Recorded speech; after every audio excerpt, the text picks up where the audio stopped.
প্রিয় দর্শক, সাজ্জাদ কাদিরের শুভেচ্ছা নিন। মধ্যপ্রাচ্য যুদ্ধ বনাম বাংলাদেশের জ্বালানি নিরাপত্তা, আমরা কি দেউলিয়া হওয়ার পথে? এই প্রসঙ্গটি নিয়ে এই মুহূর্তে আপনাদের সামনে কথা বলতে চাই। আজ আমরা এক কঠিন সত্যের মুখোমুখি। রাজধানীর তেলের পাম্পগুলোতে কিলোমিটারের পর কিলোমিটার দীর্ঘ লাইন আপনারা নিশ্চয়ই গত কয়েকদিন যাবৎ দেখছেন। মধ্যপ্রাচ্য যুদ্ধের দামামা বাজার মাত্র 5 দিনের মাথায় বাংলাদেশের জ্বালানি তেলের মজুদ নেমে এসেছে মাত্র 9 দিনে। কিন্তু কেন? আমাদের প্রতিবেশী দেশ ভারতে যেখানে 74 দিনের তেলের মজুদ আছে, জাপানে 250 দিনের, সেখানে এশিয়ার মধ্যে বাংলাদেশে কেন এই মজুদ সর্বনিম্ন? এই মুহূর্তে আমরা যুগান্তরের একটি অনুসন্ধানী প্রতিবেদন নিয়ে আলাপ করবার প্রয়াস পাচ্ছি এবং জ্বালানি বিশেষজ্ঞদের মতামতের ভিত্তিতে বিশ্লেষণ করব কিভাবে বাংলাদেশ পেট্রোলিয়াম কর্পোরেশন বিপিসি এবং পদ্মা, মেঘনা ও যমুনা চরম অদক্ষতা ও দূরদর্শিতার সাথে স্বেচ্ছাচারিতা শব্দটি যুক্ত করতেই হয়।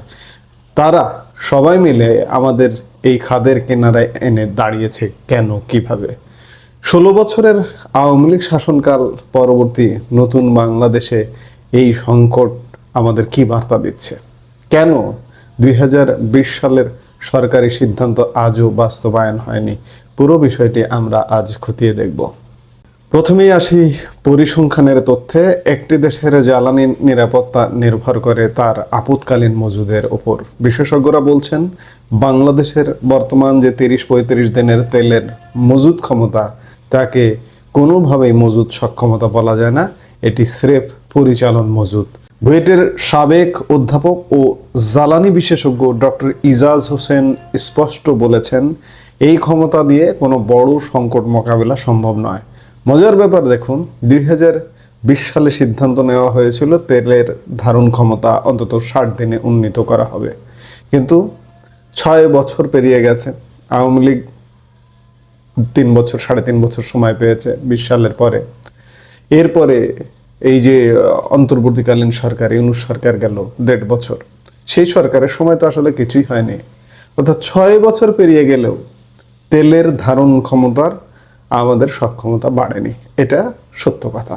চলুন আমরা একটু এশিয়ার অন্যান্য দেশে কি অবস্থা সেটি দেখে আসি। জাপানে 250 দিনের তেলের মজুদ আছে, ভারতে 74 দিন, থাইল্যান্ডে 61 দিন, ভিয়েতনামে 45 দিন, পাকিস্তান ও শ্রীলঙ্কায় 30 দিনের তেলের মজুদ আছে। বাংলাদেশে কার্যকরভাবে মাত্র 10-11 দিন ডিজেলের ক্ষেত্রে ডিজেলের মজুদ আছে। ডিজেলটা সবচেয়ে বেশি ব্যবহৃত। এই যে আপনার যে সেচ পাম্প চলে, সেই পাম্পেও আপনার ডিজেল ব্যবহার হয়। আপনার যে বিদ্যুতের জেনারেটর চলে, সেটিও ডিজেল ব্যবহার হয়। আপনার যে ট্রাক বাস চলে, সেটিও ডিজেল ব্যবহার হয়। অর্থাৎ ডিজেল হচ্ছে সর্বাধিক ব্যবহৃত। সেই ডিজেলের মজুদ আছে আমাদের 9 দিনের, বা কোনো কোনো ক্ষেত্রে বলা হচ্ছে 10-11 দিনের। এই চিত্রই বলে দেয় আমরা কতটা ঝুঁকির মধ্যে বসবাস করছি। নেপালের মতো ছোট দেশেও যেখানে 10 দিনের মজুদ আছে, আমরা সেখানে বড় অর্থনীতির দেশ হয়েও তাদের কাতারে নেমে এসেছি। এখন প্রশ্ন উঠতে পারে, কেন এই সক্ষমতা বাড়ানো হলো না? এর পেছনে রয়েছে এক ভয়ঙ্কর অদক্ষতা ও দুর্নীতির অভিযোগ। জ্বালানি তেল বিতরণকারী 3টি সরকারি প্রতিষ্ঠান পদ্মা, মেঘনা ও যমুনা, তাদের প্রধান কাজ ছিল তেলের অবকাঠামো উন্নয়ন করা। অথচ তারা কি করেছে? অভিযোগ রয়েছে এই কোম্পানিগুলো তেলের ধারণ ক্ষমতা বাড়ানোর বিনিয়োগের চেয়ে ব্যাংকে টাকা রেখে সুদ খাওয়াতে তারা বেশি আগ্রহী। প্রতিটি কোম্পানির কাছে লভ্যাংশ প্রায় 7 থেকে 10 হাজার কোটি টাকা অলস পড়ে আছে। তারা সেই টাকা দিয়ে নতুন ট্যাঙ্ক তৈরি না করে ব্যাংকের সুদে মুনাফা বাড়িয়ে নিজেদের পকেট ভরছে। শুনলে অবাক হবেন, গত অর্থ বছরে মেঘনা পেট্রোলিয়ামের একজন কর্মচারী 18 লাখ টাকা করে ব্যাংকে যে টাকা রেখেছিল, সেই টাকার লভ্যাংশের বোনাস পেয়েছেন। যমুনা অয়েলের স্টাফরা পেয়েছেন 13,50,000 এবং পদ্মা অয়েলের স্টাফরা পেয়েছেন 6 লাখ টাকা করে। শুধু তাই নয়, চুল কাটার বিল সহ অর্ধশতাধিক অদ্ভুত সুযোগ সুবিধা তারা নিচ্ছেন সরকারি টাকায়, অথচ তাদের অদূরদর্শিতার খেসারত দিচ্ছে বাংলাদেশের সাধারণ জনগণ, যারা আজ পাম্পে পাম্পে তেলের জন্য হাহাকার করছে। আইইউবির উপাচার্য ও জ্বালানি বিশেষজ্ঞ ডক্টর এম তামিম বিপিসিকে একটি অদক্ষ প্রতিষ্ঠান হিসেবে অভিহিত করেছেন। কিন্তু কেন? কারণ মধ্যপ্রাচ্যে যুদ্ধের দামামা বেজেছিল 1 মাস আগেই। 6 ফেব্রুয়ারি ওমানের মধ্যস্থতায় ইরান ও যুক্তরাষ্ট্রের বৈঠক হয়েছিল। তখনই বোঝা গিয়েছিল পরিস্থিতি অস্বাভাবিক হতে পারে।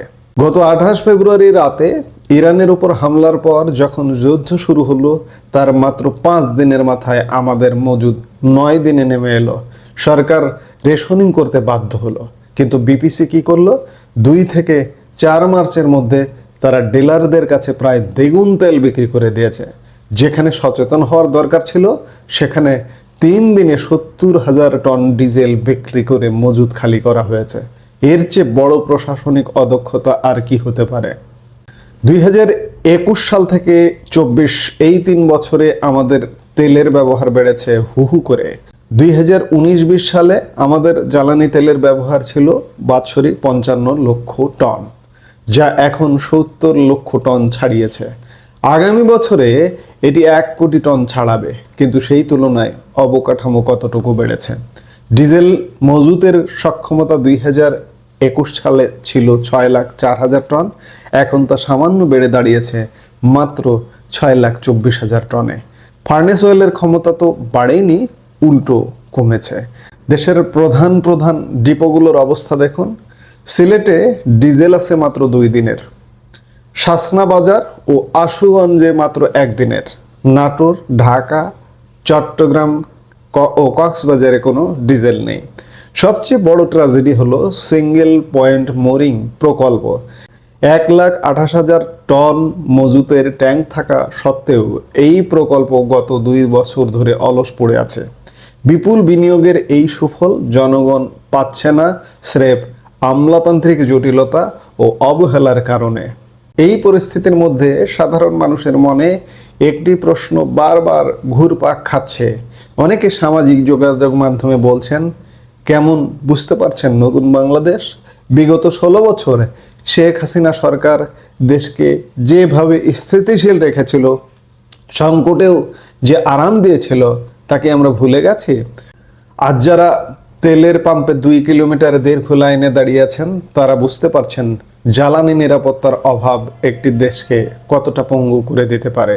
সরকার ইতিমধ্যে বিপিসির 2 পরিচালককে ওএসডি করেছে, কিন্তু রদ বদলি কি সমাধান, নাকি পুরো সিস্টেমের সংস্কার প্রয়োজন? জ্বালানি বিশেষজ্ঞ ডক্টর ইজাজ হোসেনের কথাই বলতে হয়, বাংলাদেশের মতো দেশে অন্তত 90 দিনের তেলের রিজার্ভ থাকা জরুরি। এর জন্য প্রয়োজন মাত্র $1 বিলিয়ন বিনিয়োগ।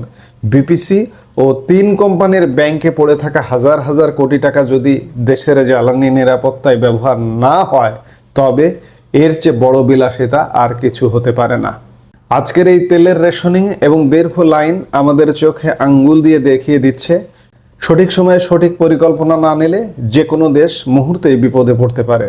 আপনারা কি মনে করেন এই সংকটের জন্য দায়ী কারা? কর্মকর্তাদের ওএসডি করাই কি যথেষ্ট, নাকি এর পেছনে আরো বড় কোনো ষড়যন্ত্র কাজ করছে? আপনাদের মতামত কমেন্ট বক্সে জানান। এই মুহূর্তে এ পর্যন্তই। সবাই ভালো থাকুন, সুস্থ থাকুন।